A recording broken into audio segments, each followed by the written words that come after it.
Bagaimana jika saya memberitahumu bahwa beberapa ikan yang paling populer sebenarnya bisa lebih banyak membahayakan daripada memberi manfaat?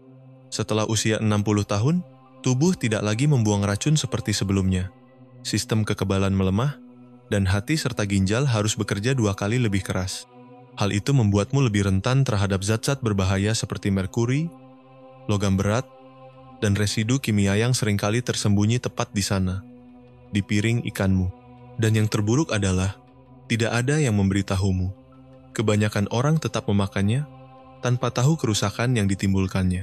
Dan sekarang, ada fakta penting. Meskipun kamu tidak makan ikan setiap hari, porsi kecil yang dikonsumsi saat momen-momen tertentu tetap bisa menumpuk risiko seiring waktu. Saya tidak ingin menakut-nakutimu, tapi ingin memberimu informasi. Jika kamu berusia di atas 60 tahun, atau merawat seseorang yang sudah lanjut usia, informasi ini bisa sangat membantu untuk menjaga kesehatannya. Hari ini, sebagai dokter, saya akan mengklasifikasikan 6 jenis ikan yang sebaiknya dihindari mengapa mereka bermasalah, dan apa saja alternatif yang lebih aman dan tetap lezat yang bisa kamu pilih. Mari kita mulai. Nomor 1. Ikan tenggiri raja, King Mackerel. Setiap minggu sore, kakekmu menjadi ahli barbecue keluarga. Dengan cekatan, dia membalik potongan filet ikan tenggiri raja yang tebal dan juicy sambil meyakinkan bahwa ikan ini bagus untuk jantung dan otak. Sekilas, pernyataannya terdengar masuk akal. Ikan itu sehat selama kamu memilih dengan benar. Tapi tak lama kemudian, kamu mulai menyadari sesuatu yang berbeda. Kakekmu tampak lebih lelah dari biasanya, sering lupa hal-hal kecil seperti tempat meletakkan kunci atau nama sahabat lamanya. Bahkan tangannya sedikit gemetar saat memegang secangkir kopi di pagi hari. Kamu mungkin mengira itu hanya bagian dari proses penuaan alami. Tapi bagaimana jika ikan yang ia konsumsi justru memengaruhi kesehatannya secara negatif? Faktanya, ikan tenggiri raja mengandung kadar merkuri yang tinggi sejenis logam berat yang bisa bersifat toksik. Pada orang yang lebih muda, tubuh dapat membuang logam ini dengan lebih mudah. Namun seiring bertambahnya usia, kemampuan itu menurun. Ketika merkuri menumpuk dalam tubuh, ia memengaruhi daya ingat, koordinasi, dan kesehatan jantung. Kesalahan umum adalah menyamakan ikan tenggiri raja dengan ikan tenggiri Atlantik. Meskipun namanya mirip, tenggiri Atlantik mengandung lebih sedikit merkuri dan memiliki manfaat gizi yang lebih baik.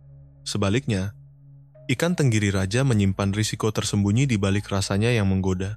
Jika kamu memiliki tenggiri raja di dalam freezer, atau itu adalah ikan favoritmu, mungkin ini saatnya untuk beralih. Bukan berarti kamu harus berhenti makan ikan, tapi pilihlah dengan lebih bijak. Cobalah salmon liar atau sarden yang kaya omega 3 dan rendah merkuri. Mereka sangat ideal untuk menjaga kesehatan jantung dan otak, terutama di usia lanjut. Karena di tahap kehidupan ini, setiap makanan harus lebih dari sekadar kenikmatan, harus menjadi cara efektif untuk melindungi kesehatanmu. Tapi hati-hati, merkuri bukan satu-satunya bahaya. Beberapa jenis ikan bahkan bisa melemahkan sistem imunmu tepat saat kamu paling membutuhkannya. Sebelum kita lanjut, saya ingin tahu pengalamanmu. Apakah kamu mengonsumsi tenggiri dalam pola makanmu? Tulis di komentar, saya akan membacanya. Mari kita lanjutkan. Nomor 2. Tilefish, Blanquilo. Peringatan maksimal. Ikan gourmet yang kamu bayar mahal itu bisa jadi bom merkuri di piringmu. Mulai dari skenario ini, kamu sedang di restoran memilih ikan putih karena terdengar sehat. Tapi disinilah letak penipuannya.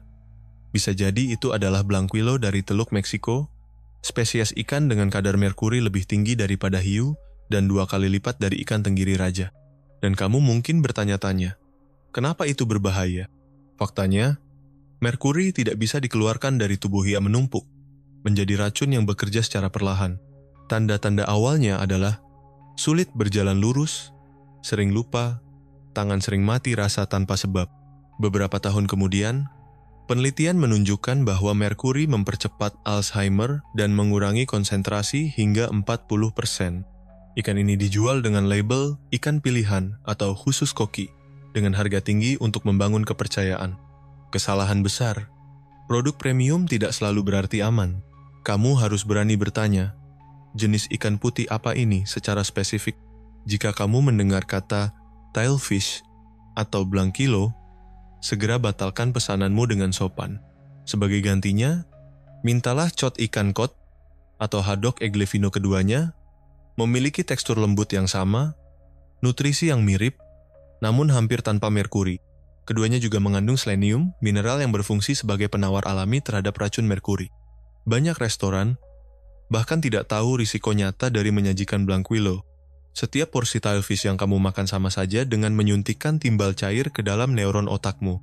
Apakah kamu benar-benar ingin mengorbankan kejernihan pikiranmu hanya demi satu suapan yang mewah? Dan bagaimana jika saya memberitahumu bahwa bahkan beberapa ahli gizi pun tidak tahu bahaya ini? Karena itulah kamu harus menjadi ahli dalam menjaga kesehatanmu sendiri. FDA, Badan Pengawas Obat dan Makanan Amerika Serikat, mengkategorikan tilefish sebagai makanan yang harus dihindari sepenuhnya oleh wanita hamil dan orang berusia di atas 60 tahun. Namun, kenyataannya lebih keras. Tidak ada seorang pun yang benar-benar aman dari efeknya. Masih mau percaya buta pada menu restoran?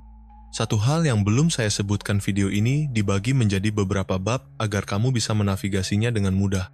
Kamu bisa menemukannya di deskripsi. Nomor 3. Salmon yang dibudidayakan. Salmon telah lama dikenal sebagai makanan yang baik untuk kesehatan kardiovaskular. Saat kita menyebut salmon, kita segera mengasosiasikan ikan ini dengan asam lemak omega 3 yang bermanfaat, yang sangat bernilai untuk kesejahteraan secara keseluruhan. Namun, penting untuk membedakan antara salmon liar dan salmon budidaya. Ya, perbedaan ini dapat menentukan keamanan konsumsi kita. Di peternakan, salmon dipelihara di tempat yang sangat sempit dan diberi pakan yang terbuat dari bahan berkualitas rendah. Karena tingginya kepadatan ikan di tempat-tempat ini, penyakit dan parasit menyebar dengan cepat. Oleh karena itu, biasanya mereka diberi antibiotik untuk mengendalikan masalah tersebut. Selain itu, untuk menjaga agar daging tetap tampak berwarna merah muda yang menarik, pewarna kimia sering ditambahkan. Ya, tanpa bahan tambahan ini, daging akan memiliki warna keabu-abuan yang tidak menggugah selera. Namun, risikonya tidak berakhir di sana. Salmon ini dapat mengakumulasi kontaminan industri seperti PCB dan dioksin, zat yang terkait dengan peradangan kronis, gangguan hormonal, dan melemahnya sistem kekebalan tubuh. Pada orang lanjut usia, keberadaan racun ini dapat menyebabkan masalah serius, termasuk penyakit jantung dan memburuknya radang sendi, yang secara signifikan memengaruhi kualitas hidup. Oleh karena itu, saat membeli salmon di supermarket, lebih baik memilih salmon Alaska liar. Jenis salmon ini berasal dari perairan yang lebih bersih dan mengandung lebih banyak omega 3 alami, bebas dari kontaminan dan zat tambahan yang ditemukan pada salmon budidaya. Meskipun harganya seringkali lebih tinggi, anggaplah pilihan ini sebagai investasi untuk kesehatan jangka panjang Anda. Jika berbicara soal ikan, kualitas merupakan faktor yang tidak boleh diabaikan, karena dapat secara langsung memengaruhi kesejahteraan Anda di masa depan. Sebelum kita melanjutkan, izinkan saya bertanya, apakah Anda belajar dari video ini? Kalau begitu, jangan lupa berlangganan saluran ini. Mari kita lanjutkan. Nomor 4. Ikan lele impor. Bagi banyak orang lanjut usia, ikan lele bukan sekadar makanan biasa. Itu adalah sumber kenyamanan dan tradisi. Mungkin itu adalah hidangan favorit ayahmu setiap akhir pekan, atau kenangan hangat dari pertemuan keluarga yang dahulu memenuhi rumah dengan keceriaan dan kehangatan. Aroma ikan lele yang baru dimasak mampu membangkitkan momen-momen istimewa dan kenangan yang tetap hidup seiring berjalannya waktu. Namun, ada kenyataan penting yang tidak boleh diabaikan. Ikan lele impor, terutama yang berasal dari negara-negara Asia, dapat membawa risiko kesehatan yang cukup serius bagi lansia. Hal ini karena dalam banyak kasus, ikan-ikan ini dibudidayakan dalam kondisi yang kurang terkontrol. Akibatnya, kualitas air tempat ikan lele dipelihara bisa dipertanyakan, dan penggunaan antibiotik adalah praktik umum untuk mencegah penyakit di tambak-tambak tersebut. Yang lebih mengkhawatirkan lagi, dalam beberapa kasus, telah ditemukan zat kimia yang dilarang dalam pertanian Amerika Serikat di dalam ikan-ikan impor ini. Artinya, dengan mengonsumsi ikan lele impor, kamu bisa saja menelan bahan kimia berbahaya dan bakteri yang kebal terhadap pengobatan. Bagi mereka yang berusia di atas 60 tahun, ini bisa sangat berbahaya, karena sistem kekebalan mereka biasanya sudah melemah dan tidak mampu merespons infeksi atau zat beracun sefisien sebelumnya. Jadi, apakah artinya kamu harus menghindari ikan lele sepenuhnya? Tidak juga. Kuncinya adalah memilih ikan lele yang dibudidayakan di Amerika Serikat. peraturan budidaya ikan di negara tersebut jauh lebih ketat. Itu menjamin bahwa air tempat ikan dibesarkan lebih bersih dan penggunaan antibiotik lebih terbatas dan terkontrol. Hal ini secara signifikan mengurangi risiko kesehatan yang terkait dengan konsumsi ikan ini. Selain itu, sangat penting untuk memastikan bahwa ikan lele dimasak dengan benar. Memasaknya secara menyeluruh tidak hanya meningkatkan rasa dan tekstur, tetapi juga secara drastis mengurangi kemungkinan adanya bakteri berbahaya. Dengan cara ini, kamu tetap bisa menikmati makanan yang menghangatkan hati tanpa mengorbankan kesehatanmu. Ikan lele tetap bisa menjadi pilihan yang lezat dan aman, selama dipilih dengan bijak dan disiapkan dengan tepat. Karena pada akhirnya, makanan yang memberi kita kenyamanan juga harus bisa melindungi dan menjaga tubuh kita. Nomor 5. Ikan todak. Swordfish. Ikan todak memiliki reputasi mewah yang menjadikannya menu utama dalam jamuan makan malam eksklusif, pesta pernikahan, hingga kapal pesiar. Pasti kamu pernah mendengar seseorang berkata, "Hari ini aku ingin memanjakan diri dengan filet ikan todak yang enak." Kedengarannya seperti pilihan sehat dan eksotis, tapi di balik citra elegannya, tersembunyi kenyataan yang mengkhawatirkan.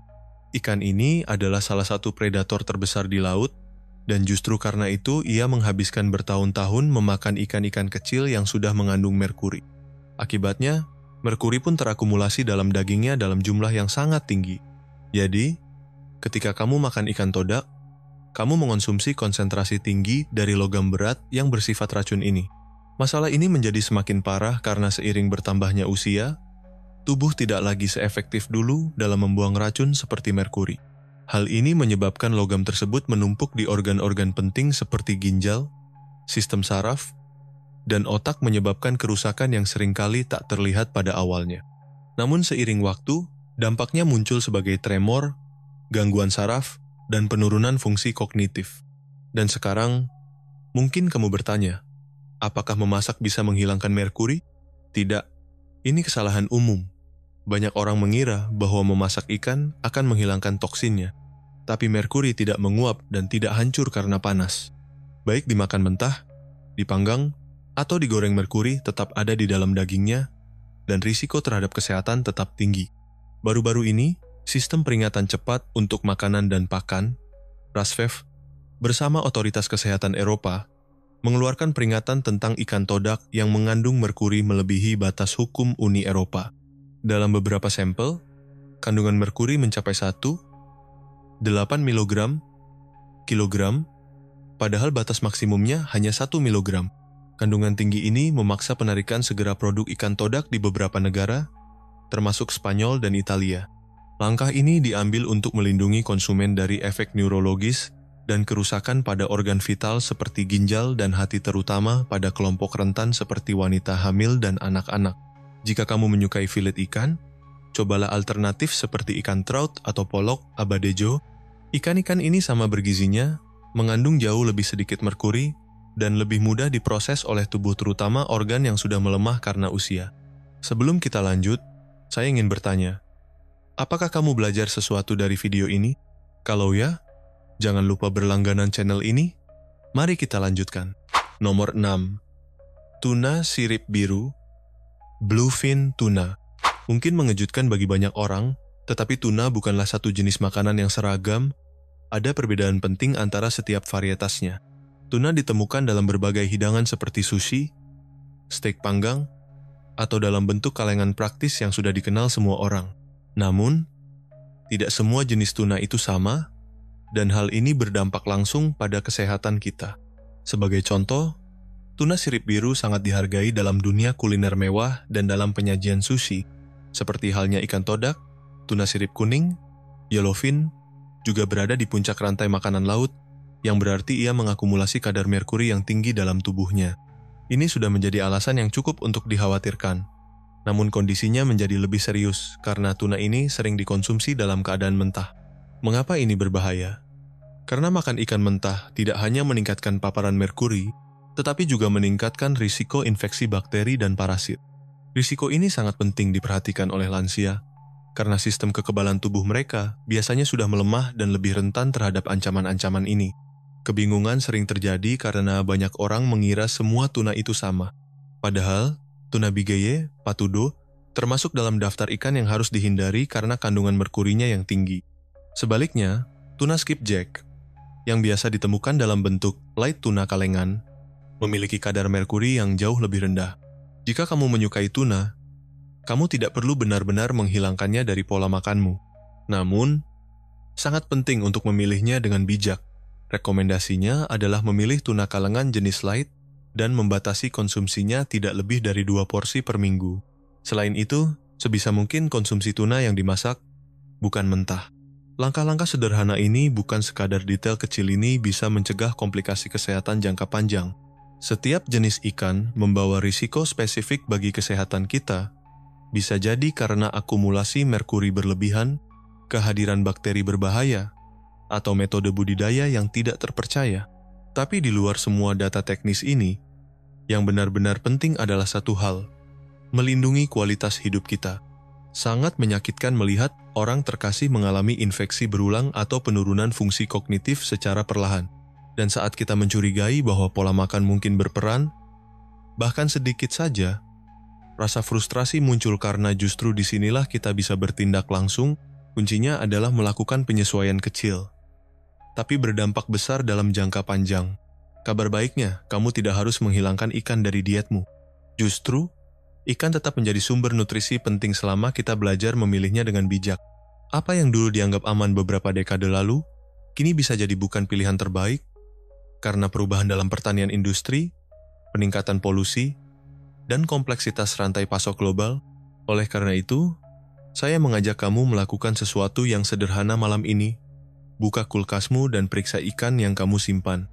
Channel ini ditujukan untuk memberikan informasi edukatif tentang kesehatan dan kesejahteraan, namun tidak boleh dianggap sebagai pengganti perawatan medis profesional. Rekomendasi dan teknik yang dibagikan hanya untuk tujuan informasi dan tidak boleh dianggap sebagai saran medis. Sama seperti dokter yang memperingatkan kita tentang ikan-ikan yang bisa membahayakan kesehatan setelah usia 60, seorang ahli gizi juga mengungkap kesalahan umum saat sarapan dengan oatmeal, makanan penting untuk memulai hari. Karena itu, saya telah merekam video berikutnya untukmu. Klik di sini untuk menontonnya.